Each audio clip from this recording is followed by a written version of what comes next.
There was some buzz, inaccurate, but there was some buzz about whether Florida would cut ties with Billy Napier, Coach Napier, already. That did not happen. The Gators will play Mississippi State this weekend. Two programs really feeling good about themselves right now.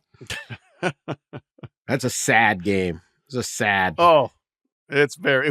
Again, the loser is like, completely bereft. Well, I mean, I hope Florida can beat Mississippi State. It's just sad. It's just a sad. Yeah, we'll see. We'll see. Anyway, they're playing. Here's my question for you. I'll start with you, Pat. Firing the coach early, right? You get a head start on the search, right? Get a head start on the search. It's sort of been it. The old Jeremy Foley at Florida did it. It must be done eventually. It needs to be done now or whatever. And it allowed him to get Urban Meyer before Notre Dame could get Urban Meyer. And that's kind of the famous thing. This seems a little different time and space. We have the transfer portal. Things like that right after the season. So you kind of need to coach quickly, but we also have this playoff. So a lot of the hot coaches, even at the group of 5 level, could be really into something late. Does it help to fire your coach early still, or does it make more sense to fire? I don't know. What are your thoughts? Sorry, Billy Napier, that you're the example of this, but sorry to Billy, but you're probably gone. Yeah. Everyone expects him to be gone. He may well be gone, win or lose on Saturday, because the following week is an open date. And if you've already decided it's hopeless, then this would be the time to do it, where you can at least get your staff back in aligned, however it's going to be for the rest of the year, and try to salvage what you can of the season. Well, yes, starting not only your search for the next guy, but starting to marshal forces to keep whatever players you feel like you want to keep that you could lose in the event of a coaching change, especially DJ Lagway, the freshman quarterback. Florida has absolutely, they've had a cottage industry of firing coaches in season. They've done it to everybody but Urban Meyer since Steve Spurrier. Ron Zook was fired. That was the one that paved the way for them to get Urban. Croomed. He was croomed, absolutely. Will Muschamp was fired during the season. Jim McElwain was fired during the season. Dan Mullen was fired during the season. Which actually, if you pile all those up, is like, and we talked about this on the podcast. Is Florida that good a job, or just if you have an absolute superstar coach like Steve Spurrier and Urban Meyer, it's a good job? Anyway, that's a different topic.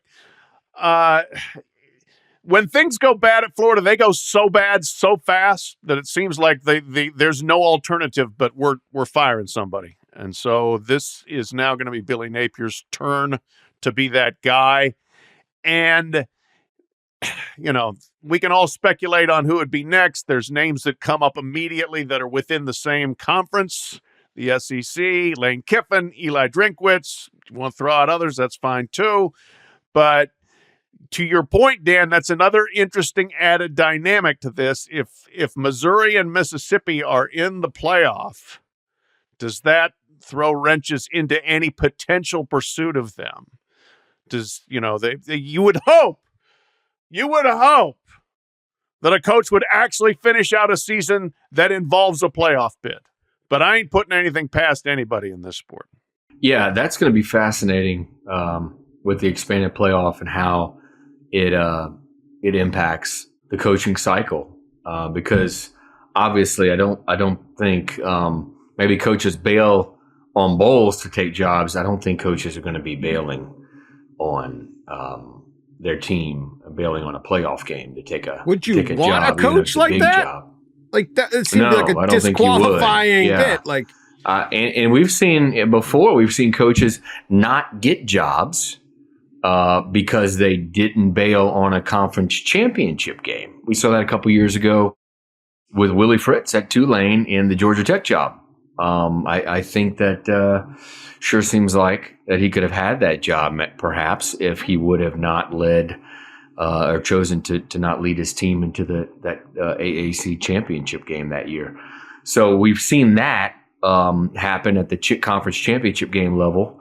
And I don't think that we would see a coach bail on a team of even a G5 coach. Maybe think about that.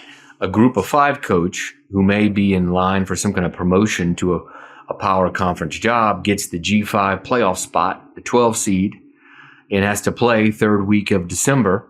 What does he do? Does he pass an opportunity of a lifetime? Does he pass that up to coach his team in a game that he might lose by 40 points?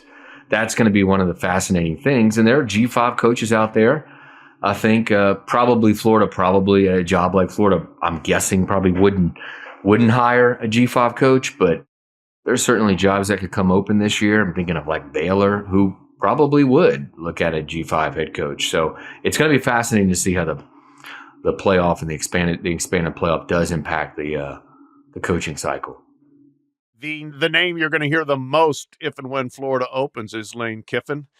And if you remember, Lane Kiffin was the offensive coordinator at Alabama, but he had already basically locked up a job at Florida Atlantic.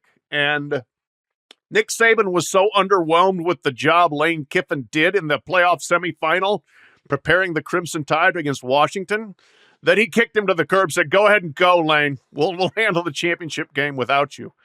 I don't think Lane would bail on a Mississippi playoff run as a head coach for a Florida, but there is that history there. That would be any coach that. I mean, yeah. Come on. You don't want that coach. Well, like you said, you wouldn't want him. Yeah, it would be such a bad look. Terrible. The problem if you fire, let's say you fire Billy Napier in the next couple weeks, and then you're sitting there, and you want to get Lane Kiffin, and they make the playoff, and you don't make it becomes so awkward. All of the questions would be, "Are you going? Are you going?" And Lane Kiffin or Eli Drinkwitz would have to sit there and say, "Absolutely not. I'm staying here." Now they can always come back and violate that promise to the media, but it's just sort of like it's just going to be so awkward with the timing. It's just such an awkward situation. So. It could really be a fascinating dynamic. It's going to be great. It's going to be a total cluster, and we're going to be here for it.